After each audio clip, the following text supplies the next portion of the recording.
scoot in on me. So, you guys are coming this way. You could also go around the other side. Yeah, you guys don't still reserve seat. Can we go? Yeah, you can go whatever way.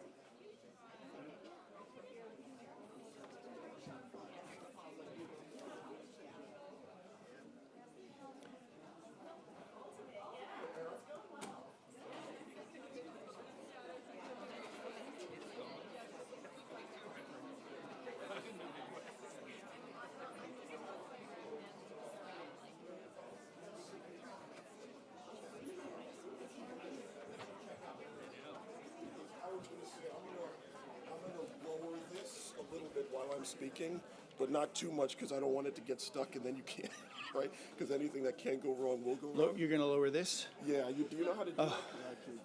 Yeah. It's not this, right? I guess I could just lower this whole thing and you can raise it back when you need it. Oh gosh, there's something in there. Uh-oh, yeah. Yeah, maybe up a little. Now, Yeah. this one you lower. 'Cause there was There's something. there's another thing on here somewhere. Yeah, that's what I thought. Somebody used it yesterday and I Yeah. didn't realize.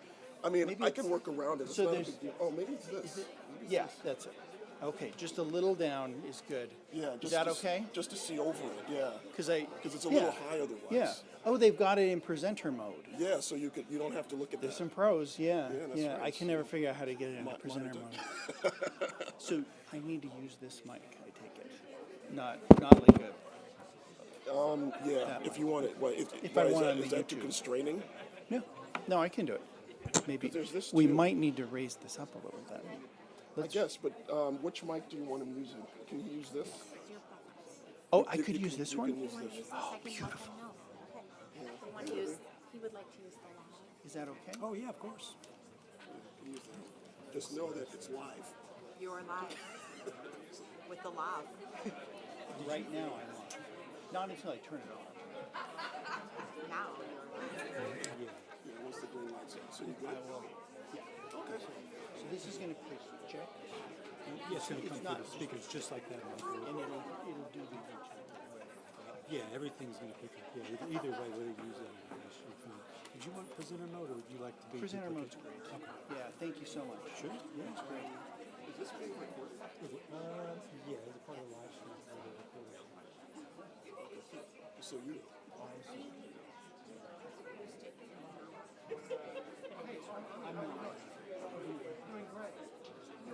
You're not going to embarrass yourself. I might. The one thing is, I got to put this on you. So just so you know, you're going to have to squat a little bit so that I don't knock your glasses off. Ready? So don't, So don't good. like fidget around. Yeah, exactly. This is not working. Oh, maybe I need to turn it on. No, I'm going to turn it on. Here we go. Oh, beautiful. All right. I don't think it's getting any better, so we should probably hit it. Yeah. Yeah. Yeah.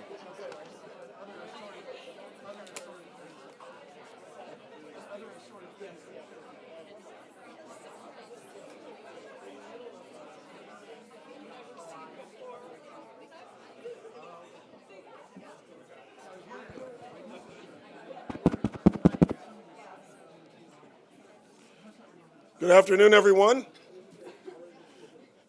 It's wonderful to see a full house. I love it.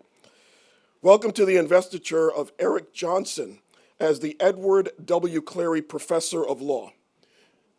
In academia, investitures are a long-standing tradition of honoring faculty members for exceptional contributions to scholarship, teaching, and service to the public.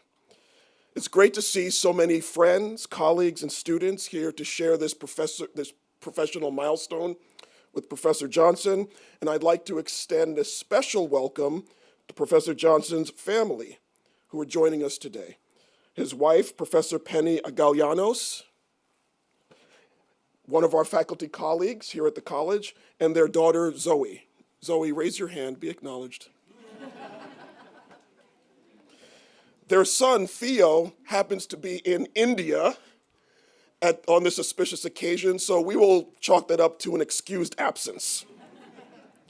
So while we gather to celebrate our honorees and those who have supported them, investitures also allow us a chance to acknowledge the donors whose foresight and generosity strengthen our ability to retain, recruit, and honor exceptional legal scholars and educators like Professor Johnson.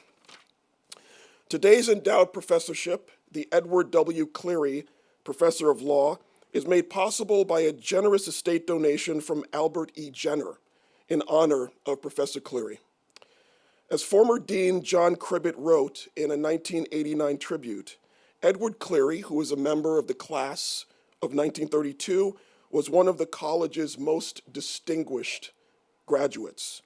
With a JD from the college and a JSD from Yale Law School, Professor Cleary practiced law and served in the United States Navy before joining the Illinois law faculty in 1946.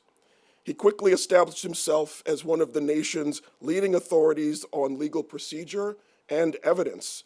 Professor Cleary wrote cases on pleading, the Handbook of Illinois Evidence, and served as general editor of McCormick on Evidence. He was also directly involved in drafting uniform rules of evidence for use in the federal courts.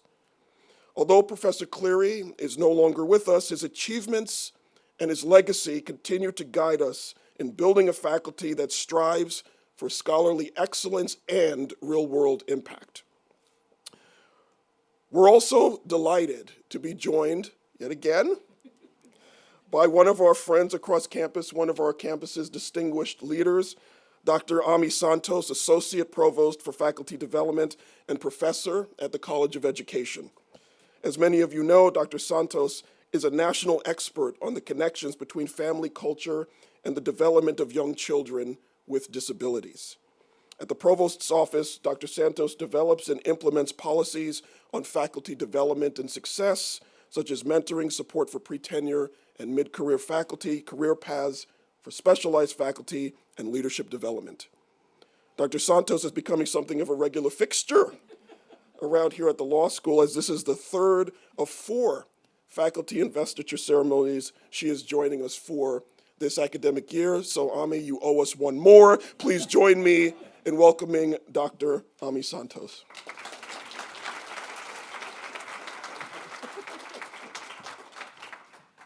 Thank you, Dean Sharp, and good afternoon. So I am honored to join you again to celebrate our colleague, Eric Johnson, as the Edward W. Cleary Professor of Law. On behalf of Provost Coleman, congratulations, Professor Johnson, on this well-deserved honor and recognition. So as I've said before, it's always a great pleasure to acknowledge distinguished members of our Illinois faculty when they are invested into an endowed professorship. Truly, for me, it never gets old. In fact, as Dean Sharp said, this is my 3rd trip to the College of Law in 4 months to mark such a special occasion and celebrate the investiture of a colleague with this endowed professorship. I think you can safely say that that big things are afoot at law school. I mean, your per capita professorships is quite, with your number of faculties, amazing. So in all seriousness, these ceremonies easily rank among the most enjoyable that I get to participate in. And that's because they serve as our most public opportunity to recognize excellence among our academic family here at Illinois. It's truly a genuine pleasure to take a breather from the grind of our day-to-day work and celebrate this special milestone with one of our esteemed faculty members and their family and friends and colleagues here at the law school. It's also a great reminder of why we're here in the first place, to teach the next generation of students, to perform innovative, path-breaking research, and to share our knowledge to the world. Once again, it's important to remember that what a distinction it is to earn such an honor at a university like ours. Never forget that excellence is the norm at Illinois. So today marks a truly significant day in the academic career of Professor Johnson. I'd also like to take a moment to acknowledge the generosity of our donor, named after the late Edward W. Cleary. Although he is no longer with us, financial support continues to benefit our mission and scholarly endeavors, and for that, we are grateful. As a university, we rely on this kind of generosity to strengthen our already world-class resources for scholarship, teaching, and public engagement. So in today's academic marketplace, attracting the world's best and brightest minds is paramount. Our students expect nothing less. Endowed professorships afford us a critical edge when it comes to ensuring that some of the most accomplished scholars in our campus, scholars like Professor Johnson, continue to call Illinois home for many years to come. They also act as a loud, clear, and unambiguous reminder to our peer institutions, who are also our competitors, that Illinois is a place where hard work and scholarly achievement are rewarded and recognized. An endowed professorship is the highest accolade a university can bestow, and they get right to the very heart of what a university like ours should be and should do. They provide the freedom and resources for ambitious projects. They enable our faculty to take risks and pursue bold ideas. They foster interdisciplinary collaborations. Taken together, they cultivate the most ambitious, forward-looking mindset that is characteristic of Illinois. For our faculty, an endowed professorship is a powerful incentive to stay and grow with us, while also acknowledging their immense contributions to our vibrant intellectual community and the impact they've made beyond our campus. For our students, endowed professorships are nothing short of transformative. They offer unparalleled access to leading experts who are actively shaping the field. Experts like Professor Johnson, who combines real-world experience with academic acumen. During these special investiture celebrations, we're also reminded of the shared value that define our Urbana-Champaign campus. As a public institution, Illinois has a responsibility to serve not only our state, but our nation and our world. The very distinction we're celebrating today, a named appointment, is one of the most significant accomplishments in an academic career.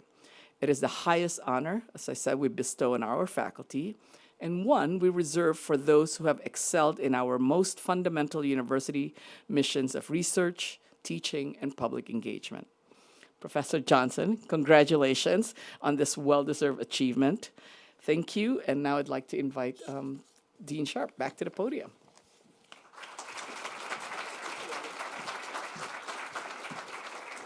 Thank you, Dr. Santos. Always a pleasure to see you here at the college, and we're always heartened by how much the university values the accomplishments of our faculty. So thank you again for being here. Now, for our honoree. Eric Johnson joined the University of Illinois College of Law faculty in 2009. He's enriched our community in numerous ways since that time. He's served as the Associate Dean for Academic Affairs and has twice been honored with the Carol P. Hurd Award for Excellence in Faculty Scholarship. He is also a beloved teacher, as demonstrated by his selection as a Convocation Hooder 8 times since 2014, and his election as the 2L Professor of the Year in 2013. Professor Johnson's scholarship and teaching focus on criminal law, criminal procedure, and evidence. His current research examines the roles of causation and risk in substantive criminal law. Our colleague, Professor Heidi Hurd, Heidi, raise your hand. There she is. Praises Professor Johnson as a profoundly impactful scholar with an enviable national reputation for doing exquisitely careful, detailed, and rigorous work. She says, and I quote, that his series of articles on the profoundly difficult topics of causation and risk are surgical in their examination of the quandaries that have occupied thinkers for hundreds of years. The precision with which he has dissected crucial, unexamined premises within arguments advanced by analytical philosophers, theorists who generally pride themselves on their intellectual ability to count angels dancing on the heads of pins, has won him jealous admiration by those with big reputations in metaphysics and epistemology. His widely cited work has been published in an array of scholarly journals, including Law and Philosophy, the Boston University Law Review, the Iowa Law Review, and the UC Davis Law Review, in addition to the Journal of Criminal Law and Criminology. Professor Johnson graduated with honors from the University of Washington and earned his J.D. cum laude from the University of Michigan Law School. After graduation, he served as a law clerk to Justice Alan T. Compton of the Alaska Supreme Court. Like Professor Cleary, Professor Johnson had a full career before joining the academy. He spent 11 years in the Alaska Attorney General's office, first as an assistant attorney general, and then as a chief assistant attorney general. From 2001 to 2004, he was an assistant solicitor general in the New York State Attorney General's office. From 2004 to 2009, he directed the prosecution clinic at the University of Wyoming College of Law. Professor Johnson's research and teaching are informed by his long experience as a government attorney, and his work in legal theory has made important differences in law, and thus in the lives of judges, practicing lawyers, and litigants alike. Perhaps the best example of this comes from, again, Professor Hurd, who notes that, quote, when the Illinois Supreme Court recently had to choose between Eric's view and the view that Justice Antonin Scalia vigorously advanced concerning how causal problems in overdetermination cases ought to be resolved, a unanimous Illinois court explicitly credited Eric for persuading them that his view was both right and enjoyed the best fit with case law across the nation. I can't say fairer than that. Eric, please stand so that I may present you with the medallion marking your investiture as the Edward W. Cleary Professor of Law. It's heavy.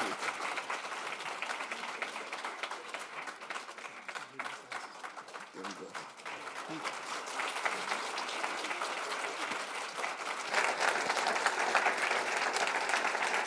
The podium is yours.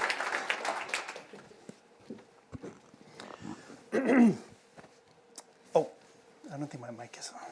Oh, it is on. Thank you, Dean Sharp. Thank you, Dr. Santos. I really appreciate your very kind remarks. I appreciate the very kind quotes from Heidi Hurd. Thanks also to Heather Ball, Hannah Dusenberry, Whitney Swims from IT, and Krista Gadke for making all the arrangements for this. I'm not sure that I was particularly helpful in helping them get. I'm probably kind of an annoying person, but I really appreciate their help in putting together this lovely event. And thank you, all of you, for making this a lovely event by being here. It's just so great to look out and see all of you. I'm very grateful. I'm also grateful to Albert Jenner Jr. for his generous bequest in honor of Edward W. Cleary. I was so delighted when I heard from Dean Sharp that the professorship that I was going to be named to was named after Edward W. Cleary, because I always talk about him in my evidence class. He's a hugely important figure. I always show the students a picture of him in my PowerPoint slides. And I explain that the reporter for the evidences rules is not a minor figure. He was the reporter for the federal evidence rules on the Evidence Rules Advisory Commission. And what that means is he mostly wrote the evidence rules, right? The reporter is the person. Herbert Wexler, for example, was the reporter for the Model Penal Code, and I always tell you, he wrote the Model Penal Code. Edward Cleary, to the degree that anybody authored the federal evidence rules that we currently practice under and that have influenced the law in just about every state, he kind of wrote them, and he was a really important figure. So I'm just thrilled and honored to be appointed to this position. On a more personal note, I also want to thank all the many friends and colleagues and coworkers and bosses and judges without whom I wouldn't be here today. Over the last few years, maybe this happens to you when they get older, I've started to realize that maybe I'm not as easy to get along with as I always thought I was. And one of the effects of that realization has been to be profoundly grateful for all the people who put up with me over the years and did super nice things for me in spite of the fact that I could occasionally be a jerk. And so I wish I could I could go on for hours about all the different people, the bosses I've had and the judges I've argued in front of, all the people who've been super helpful to me, and people in this room, faculty colleagues. I'm so grateful for everyone's support. So I don't want to name them all, but I do want to name a select few. First, I want to thank my parents, who I hope are watching via YouTube, as is my son in India. I hope they're watching via the live stream. I'm very grateful for my parents' love and support. I was a very, very angry teenager. I was not a pleasant person to be around, and what's worse, I was a teenager for a really long time, probably into my 30s, and in spite of that, they were always a source of love and care, and I can't thank them enough. By the way, my father still reads all of my articles before they go out. And for some of my articles, I think he may be the only person who ever reads them. But I'm very grateful to my parents. I'm also very grateful to my wife. There was a TV show in the 1990s called Touched by an Angel, and I kind of hope none of you have seen it because it wasn't a very good show. But the idea was there was this woman, the main character was this actual angel who in each episode would come down to earth and help somebody whose life was on the skids. And the climactic moment in every episode came toward the end when she would tell the person, I'm an angel. So as you can probably tell, it wasn't a very good show, but this is kind of the story of my life. My wife every day drags me out of the fire, gets me out of trouble. She has lots of non-angel responsibilities too, as those of you who are at the law school know. She coaches moot court and teaches legal writing, but in my life, she's the angel. I'm still waiting for the big reveal, though, so we'll see if it happens. Finally, last person I want to thank explicitly by name is Michael Moore. I could talk for hours about Michael Moore alone, as I'm sure a lot of you could too, including his lovely wife Heidi, who's here. When you think of Michael, you obviously think brilliant scholar, and he is that. He's without compare, at least in my field, in criminal law, he's the tops. You may also think world's most interesting man, which he probably is too. But when people who know Michael talk about him between themselves, I think the thing that they talk about most is how generous he is. He is always doing extraordinarily nice things for people he knows, for friends, and for people he doesn't know at all. And he's done lots of nice things for me over the years. When I was 20 years ago, I was a clinical assistant professor running a prosecution clinic at the University of Wyoming. And Michael wrote, I think, like a 5-page long, detailed external review of my scholarship, promoting my, recommending my promotion from clinical assistant professor to clinical associate professor at the University of Wyoming. He didn't know who I was. We'd never met. He'd never heard of me. And he does stuff like that for people all the time. I'd like to be able to say that he did that for me because I had special promise as a scholar, but he lavishes his time and attention on both the deserving and the undeserving, of whom I'm probably one. And I'm so grateful to know him. Okay, so enough with the personal thanks. Let's talk about law. So I'm not going to give a broad overview of my scholarship, touching lightly on lots of different topics, because I think that wouldn't be very intriguing. What I'm going to do instead is talk about a particular issue that's kind of been with me for like 30 years, beginning in my practice career, and that's continued, even though I've never written about it, it's continued to kind of lurk in the background of my brain, and I think in a subtle way sort of inform a lot of the things that I do write about. And so that's what I'm going to talk about today, and the subject is criminal liability for negligence. So to begin, in our criminal justice system, as everybody knows, there are lots of procedural constraints on the government's ability to punish people for crimes. There's the reasonable doubt standard, there's the presumption of innocence, there's the privilege of self-incrimination, and the right to a jury trial. There are all these procedural protections, but most criminal law scholars think that there are also important substantive constraints on what the government can punish as a crime, on the kinds of conduct that can be made subject to criminal punishment by the legislature.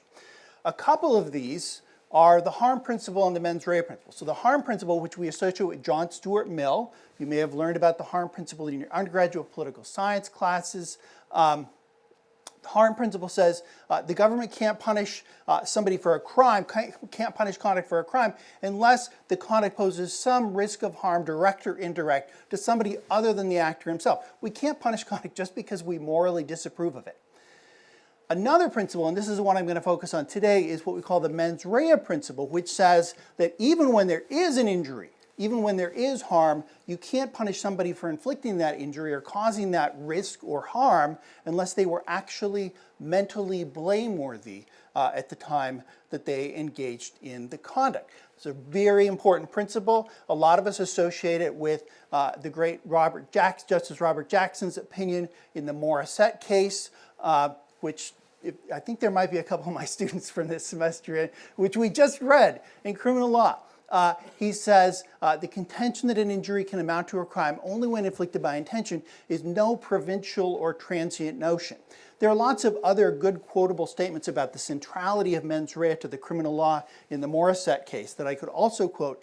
But the point of it all is that mental blameworthiness, this moral mental blameworthiness, is a critical component of criminal punishment, and the criminal punishment shouldn't occur without it. The government should have to prove that. To say that it's an important principle, though, is not to say that it's a constitutional principle. And in the federal courts, it's not a constitutional principle, at least according to Morissette. In the Morissette case itself, the court dropped a footnote saying, we disapprove of punishment without proof of moral blameworthiness. At the same time, we recognize that if Congress wanted to do that, they could. And so, at least in the federal courts, it's probably not a constitutional, the mens rea principle is probably not a constitutional constraint on what the government can do. As all of you know, or most of you know, I think, states have constitutions too, right? And the state courts, when they interpret their own state constitutions, can provide protections that the federal constitution doesn't. They can decide to extend additional protections to individuals that the federal constitution doesn't. So in principle, a state court could decide to interpret their state constitution to afford protection for the mens rea principle and to say, the legislature, you just can't punish people without proof of moral blameworthiness. This is what happened in the Alaska case of Spidell v. State from 1969, where the court said conduct cannot be criminal unless it is shown that one charged with criminal conduct had an awareness or consciousness of some wrongdoing. They grounded this holding in the Due Process Clause of the Alaska Constitution. So it's protected by the Constitution. So you gotta have proof of consciousness of some wrongdoing. So, and I'm going to rely on the way they formulated it in a minute too. They formulated it in a particular way. You need awareness or consciousness of wrongdoing in order for the person to be guilty of a crime. I was a lawyer, as Dean Sharp nicely mentioned, I was a lawyer in Alaska for 13 years.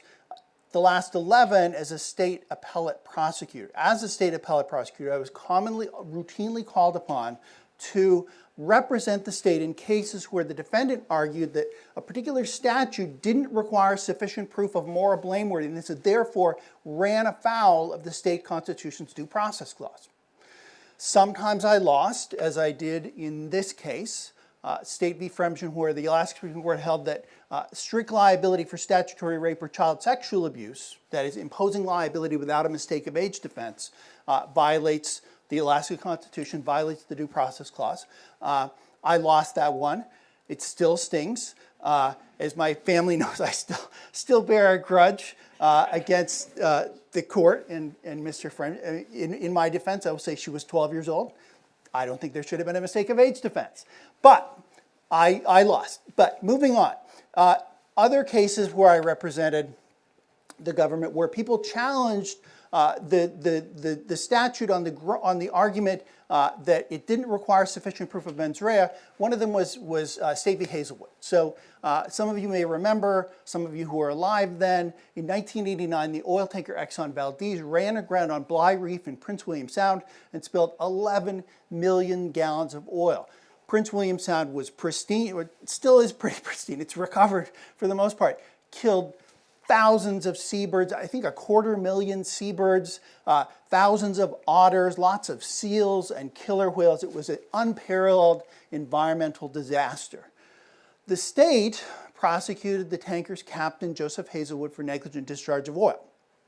He was convicted, and eventually his case went up on appeal, went up to the Alaska Supreme Court, where I represented, I didn't try him, but I represented the government in the Alaska Supreme Court. On appeal, one of his arguments was that negligence doesn't satisfy this Alaska constitutional mens rea requirement.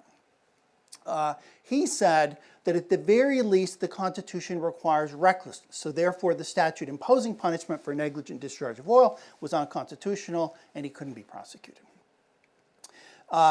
In order to understand the argument that he raised, you need to understand something about the difference between recklessness and criminal negligence. Recklessness and criminal negligence, and this is an oversimplified version, so apologies. Recklessness and criminal negligence are alike in that in both cases, the risk posed by the conduct must be substantial and unjustifiable, and the conduct must represent a gross deviation from the standard of care that a reasonable person would observe under the circumstances. What differentiates the two is that recklessness requires proof of conscious awareness of the risk that you're creating, whereas criminal negligence doesn't. Criminal negligence, we're not concluding that you actually were consciously aware of the risk that we're creating. We're basically saying that you should have been aware of the risk that you created.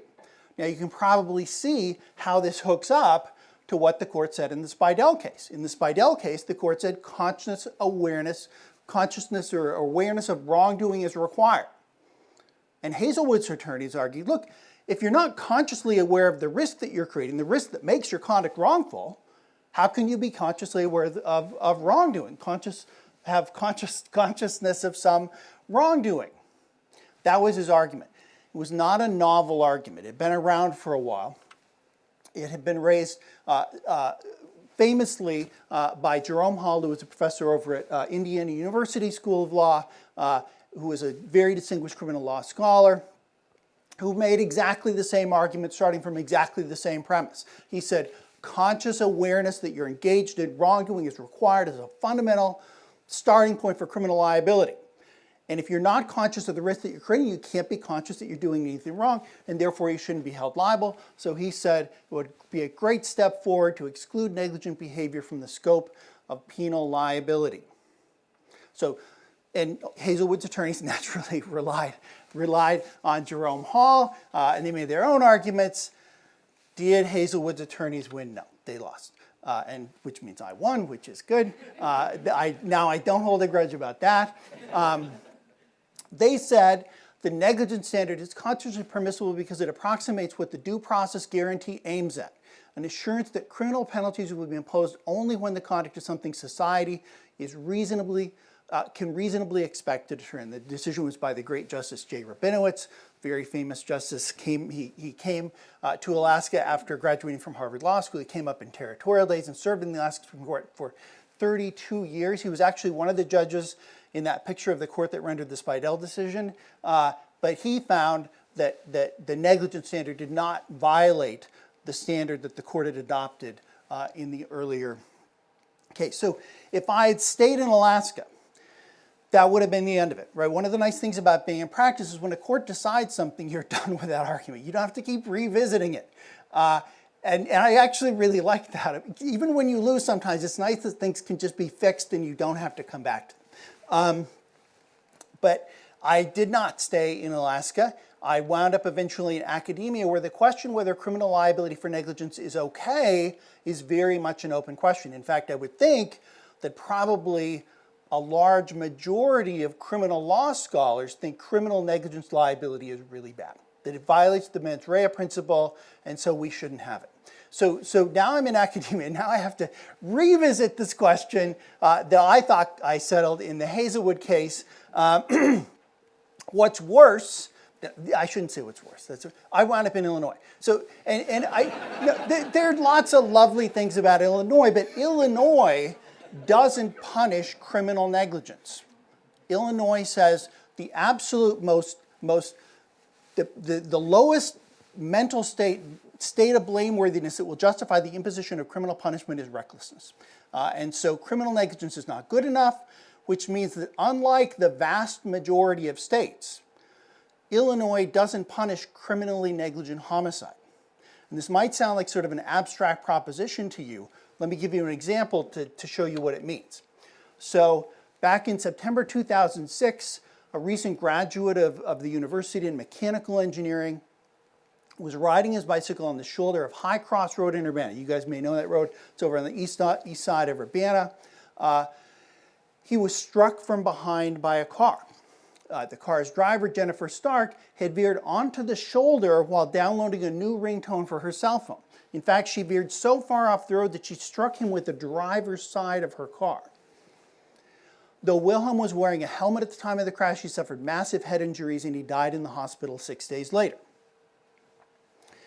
So what's going to happen in the Wilhelm case? The state's attorney reviewed it for criminal charges. The state's attorney concluded, probably rightly, that she couldn't prove that at the moment she was downloading the ringtone, Jennifer Stark was thinking about the possibility that someone might end up dying as a consequence. So what's that mean? No conscious awareness of the risk in the moment that she's engaged in the conduct, which means she can't be held liable for recklessness. And since Illinois doesn't have criminally negligent homicide, what was she prosecuted for? Improper lane usage.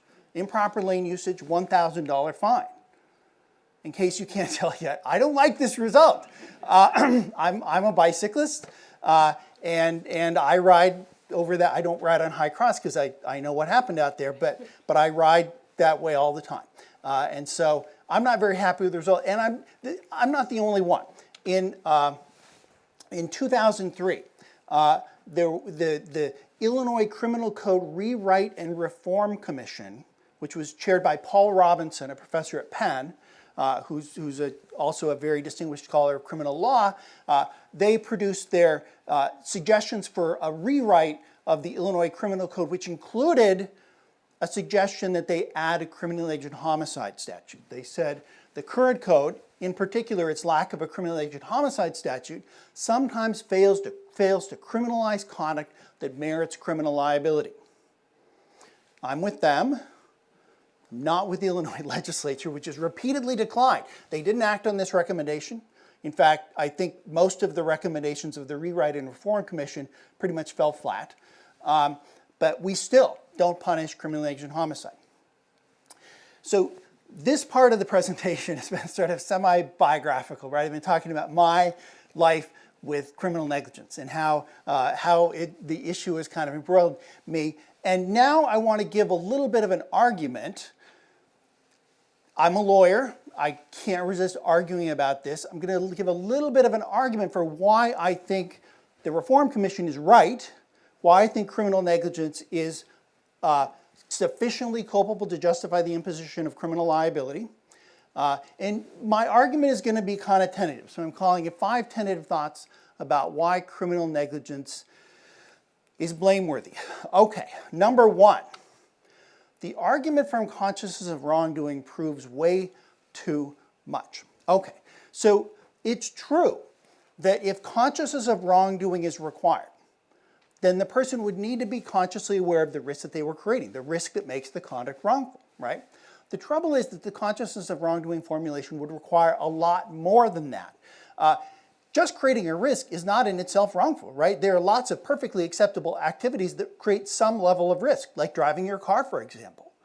What's wrongful, whether a risk is wrongful depends on the magnitude of the risk and the value of the countervailing social utilities, the value of the conduct that you're engaging. What you're looking at is the balance of the magnitude of the risk against the justification for the risk.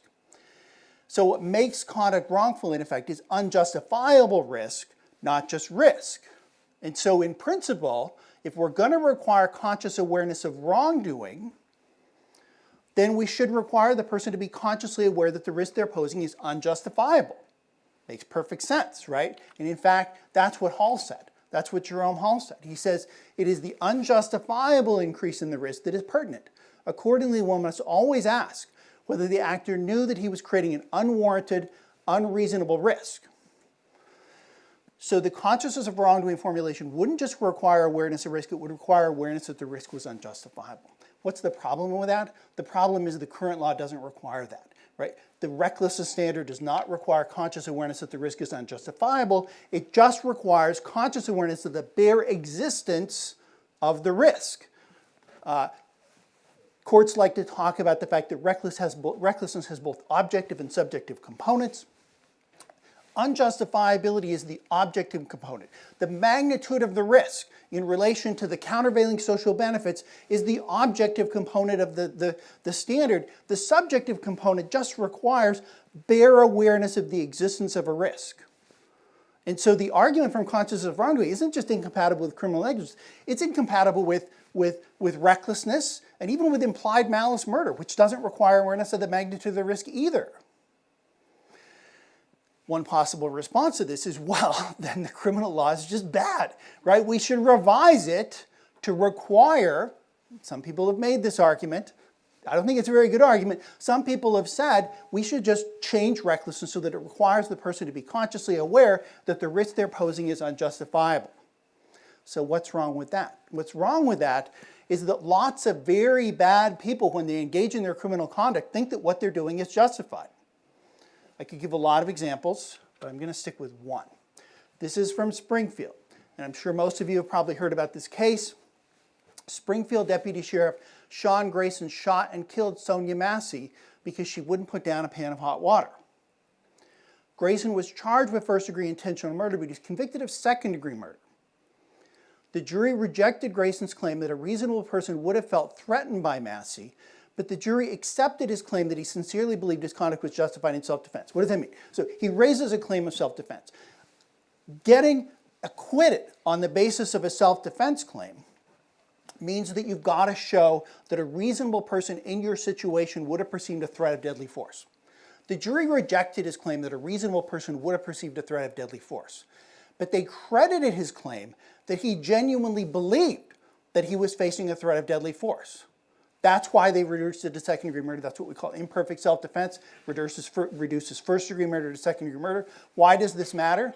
Because he genuinely believed that his conduct was justified in self-defense, he didn't know that he was doing anything wrong.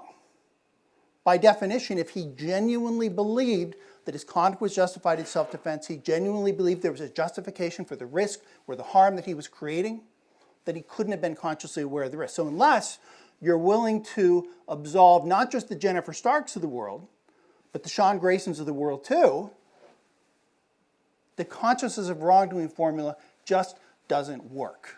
Okay, that's step one.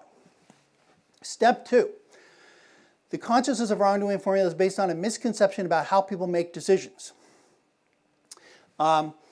So the consciousness of wrongdoing formulation is based on this idea that when you're deciding what to do, your decision is going to be based on the contents of your conscious awareness in the moment of your act. So unless that risk, the risk that makes your conduct wrongful, is actually there in your conscious awareness, is on what we say, on stage in the theater of consciousness. This is a phrase that neuroscientists use, the theater of consciousness. So unless it's there in the theater of consciousness, it can't possibly affect your conduct, and you can't possibly be at blame for not taking it into account. That's the theory of how people decide, does it work in the consciousness of wrongdoing. So basically the person's faced with a choice between yes, engaging in the conduct, or no, not engaging in the conduct, and in making that decision they're balancing the risks and benefits of engaging in the conduct and the risks and benefits of not engaging in the conduct. It's an okay picture, but the problem is that choice that the person is facing is actually really, really, really complex. In the kinds of cases that we're talking about, the relationship between the person's action and the ultimate outcome of their actions is going to be indirect. Take Jennifer Stark's case, the woman who ran over the cyclist on the edge of town. Her conduct in diverting her attention to her cell phone while driving fast isn't going to cause harm directly. It's going to cause harm indirectly based on a bunch of different possibilities as to how events are going to play out. And so in order for her to perceive the risks and benefits of her conduct, she's going to need to think about all the different ways in which the events could have played out and led to adverse and favorable outcomes. So this is a complicated calculation. She's going to need to think about all the possible sequence of events and intervening events that are going to lead to bad and good outcomes. What's more, she's going to have to figure out the probabilities associated with each of those intervening events in order to figure out the likelihood that the outcome is going to occur. That's really complicated. What's more, she's also going to need to take into account everything she knows about the world in calculating those probabilities. Could she do that? Could you do that? No. Nobody can do that. That's not how we make decisions under risk in those kinds of circumstances. What do we do instead? We rely on what I'll call for the moment mental shortcuts or stock responses, right? We have stock responses that guide our thinking, that preempt our deliberation on risks. We basically apply rules or habits in deciding how to think about particular situations. There's a really lovely quote on this subject in a book by one of my faculty colleagues who's sitting right over there. I'm not implying by quoting this that she agrees with me. I'm sure she doesn't. But Jennifer Robinalt in a book with a co-author says, the psychological research makes clear that the risk-utility balancing in the strictest sense doesn't completely capture the nature of decision-making about risk. I think that's a considerable understatement. Maybe it was meant as an understatement. I don't know. Decision-making about risk frequently happens quickly and unconsciously and is affected by a variety of heuristics. Now, Professor Robinalt is a psychologist, and so now no doubt she was relying on research from psychology and behavioral economics, people like Daniel Kahneman and Amos Tversky. But the idea has been around a really long time. And not just in psychology, but in philosophy too. When I was in Alaska and I was practicing, I associated this idea with the great moral philosopher R.M. Hare, who said, the formation in ourselves of relatively simple reaction patterns is an indispensable help in coping with the world. What he was saying is, when we make decisions about moral matters, we're not thinking about all the possible implications and all the different ways that they could play out and the constant benefits to different people. We're relying on relatively simple rules or reaction patterns or habits. And so it's wrong to think of us as engaging in this difficult mental calculus. And the point even goes further back. It goes all the way back to ancient Greece and Aristotle, who famously said, doing the right thing or the wrong thing is mostly about habits. It's mostly about the habits you have. I mean, he was saying, if you're talking about whether somebody's doing something wrong or right, it's not usually going to be about whether or not they consciously deliberated on the risks and benefits and decided to engage in the conduct in spite of realizing that it was wrongful. It's because they've developed from their very childhood habits of thinking that misguide them, right? It lead to wrongful conduct. Or on the other hand, they develop good habits that lead to good kinds of conduct. But he said, it makes no small difference whether we form habits of one kind or another from our very youth. It makes a very great difference, or rather, all the difference. So what does this mean? It means that in these situations, whether you call them heuristics or habits or moral reaction patterns, as Hare does, or stock responses, or whatever, the basic idea is that we're applying rules, right? We're applying rules where in a particular kind of situation, a whole category of cases, we respond with a basic stock response, the same response to every kind of case that falls within that category automatically, and those rules preempt deliberation on the risks that inhere in the situation to which the rule is addressed. So you don't have to think about, this is the beauty of rules, right? This is the beauty of rules and habits, is you don't have to do the complicated calculus every time you face a moral dilemma, because you really couldn't, as Hare says. So in a world where this is how people decide, when they rely on heuristics and habits and stock responses, how do we decide whether somebody's blameworthy or not? It can't be that we look at the decision to apply the habit in a particular case, because when you are engaging in that automatic habitual thought pattern, you're not thinking about the risks that underlie it, right? And this was a point that was made by the great William James. Students who have taken classes from me know I have a habit of quoting James, because I'm a big fan of William James, and he was a great writer on the subject of habit. And he said about this, that in these, he says, we find ourselves automatically prompted to think, feel, and do what we may have been before accustomed to think, feel, or do under like circumstances. and this is the critical part, without any consciously formed purpose or anticipation of the results. When we act on the basis of these mental shortcuts, these habits or heuristics, we're not thinking about the risks. We're not thinking about the consequences that adhere in the situation to which the rule is addressed. And so it can't possibly be the case that in those kinds of situations you can be responsible for being consciously aware of the risk. That formula just doesn't work if we're going to talk about people making decisions using heuristics, using habits. Okay, next step. A decision generated by a rule, and then by that I mean habit, heuristic, whatever, is blameworthy when the rule is blameworthy. This one's going to sound crazy, but I actually wrote an article about this that I published back in 2003, and it's really long and it's really complicated, and I'm not going to lay it all out for you. But what I said was the actor's culpability depends on the desirability of the habits that generated the actor's wrongful conduct. And this is kind of what Aristotle was talking about too. He was saying it's all about which kind of habits you have. Do you have good habits or do you have bad habits? And it might sound like when we talk about good habits or desirable habits or undesirable habits or bad habits, we're kind of importing this questionable moral disapproval into the law. It seems sort of, I don't know, uncomfortable and mystical. No.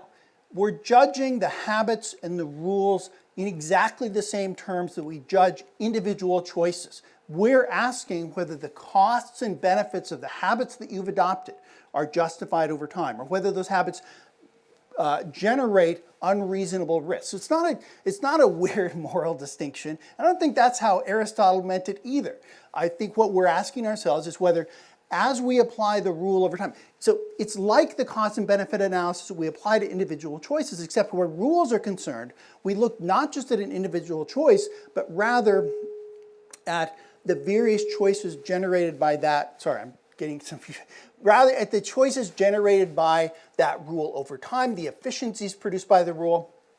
By the way, this sounds kind of like law and economic stuff. So I just wanted to say this summer, I was reading a book about poetry on Cape Cod. My son recommended it. It's a really good book by the great literary critic I.A. Richards. And he starts talking about poetry in terms of the way that we bring stock responses to our readings of poetry. And he after talking about this for a while, there's a whole chapter devoted to stock responses. He says that stock responses play a role in other parts of our life as well. Here's what he says. There is an enormous field of conventional activity over which acquired, stereotyped habitual responses properly rule. That's what we're talking about. Same thing that Hare and Robinault, and maybe Robinault's not really saying that, but this idea that we make decisions on the basis of what Kahneman calls type 1 thinking, right? And he says the only question that needs to be examined as to these responses is, it's tempting for someone who's thinking about poetry to say stock responses are always bad. You should always pay attention to the nuances in the poem. But he says stock responses aren't always bad. Sometimes stock responses are good. The only question that needs to be examined as to these responses is whether they are the best, the practical exigencies, the range of probable situations that may arise, the necessity of quick availability, and so forth will allow. These are the terms in which we evaluate these habits that shape our thinking in risky situations, right? We evaluate them on the basis of the efficiencies they're creating, the quality of decisions that they're producing over time. And if they're producing the right kind of decision over time, they have what philosopher Michael Bratman calls temporally extended rationality. And to the degree that a particular rule has temporally extended rationality, decisions generated by that rule will partake of that temporally extended rationality. Let me just give you you guys, this is getting way too abstract. I know. The hearsay rule. If the hearsay rule is a rational rule, then any proper application of the hearsay rule by a judge will partake of that rationality. Even if, in a particular case, maybe if we just balanced the costs and benefits of excluding the evidence, we wouldn't have kept it out. As long as it's grounded in a rational rule, it partakes of that rationality, and likewise, to the degree that the decision is grounded in an irrational or blameworthy rule, it partakes of that irrationality. Now, you may be thinking of a devastating response. And here's the devastating response is, are you suggesting, Professor Johnson, that we're going to ask the jury to try and figure out what rules the defendant brought to bear in deciding to engage in the conduct that he engaged in on this in this situation, right? That's crazy, and what's more, it's completely at odds with the way that we try criminal cases, right? We exclude evidence of the person's dispositions. Absolutely, that's Rule 404, right? I've got a response to it. Here's what we do. We ask, instead of trying to figure out what his actual habits were, we ask a hypothetical question. And the hypothetical question is,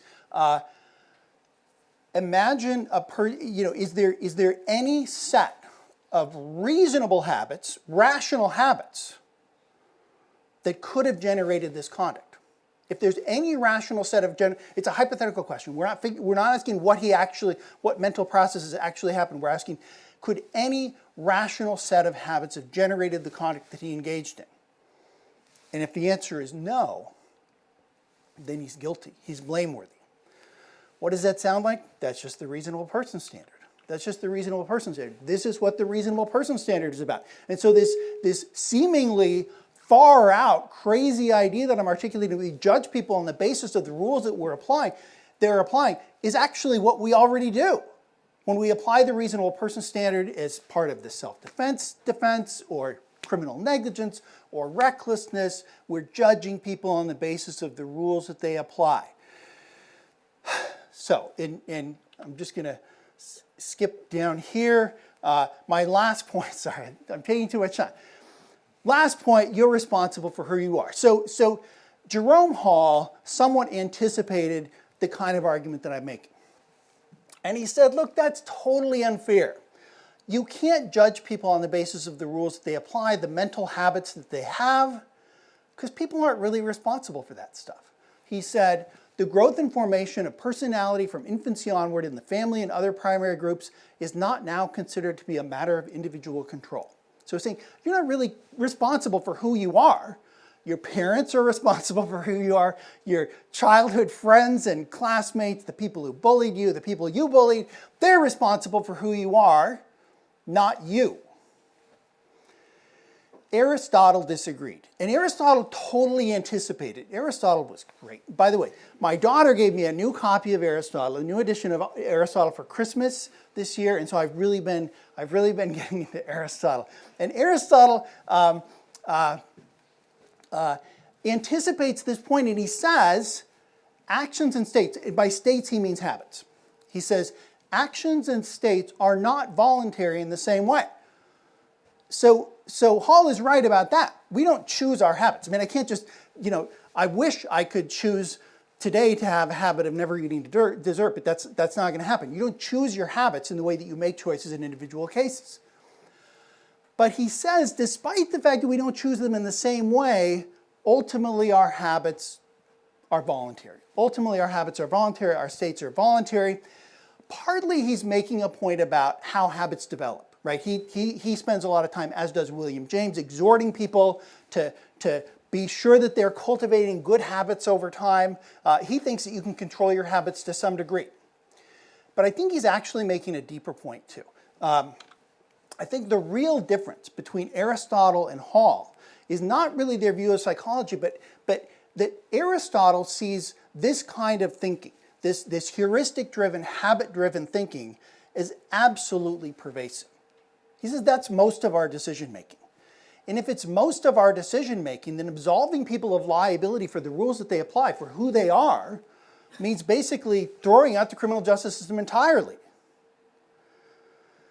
Hall, on the contrary, I think Hall thinks that these cases in which people rely on rules and habits and heuristics and reaction patterns are marginal cases in the criminal law, and they don't really play a big role. I think Aristotle gets this right. I think this kind of thinking is pervasive, and so I agree with Aristotle when he says, look, if you don't want to take into account what people are and blame them for what they are, you're not going to be able to blame anybody for anything. He says wickedness is voluntary, or else we should have to deny that man is a moving principle or begetter of his actions. So at the end of the day, his argument is partly psychological, but it's also partly practical. And this is one of the things I love about Aristotle, is his practical orientation. Look, if you want a criminal justice system, you're going to have to be prepared to punish people on the basis of the habits they apply, on the basis of who they are, and you're going to need to assume that they're responsible for those habits. So that's my last point in relation to criminal. I'm sorry if this sounded preachy at all. Sometimes I get a little carried away. But the State of the Union is tonight, so I'm guessing this is not going to be the worst speech you're going to hear tonight. So thank you very much for listening to me. I really appreciate it.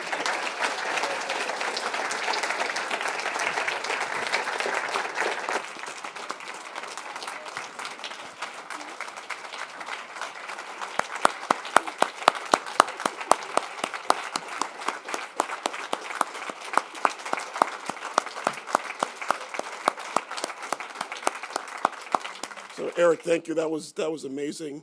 You won't blame me for ending the ceremony, but congratulations. We marvel at all the things that you have accomplished. We look forward to all of the things that you have yet to accomplish. And it's not only the assessment committee on which he serves, which is also very important. That's a little bit of administrative inside baseball. Don't worry about it.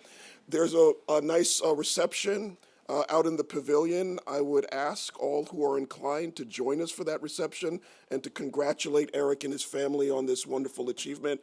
Thank you very much, and congratulations again.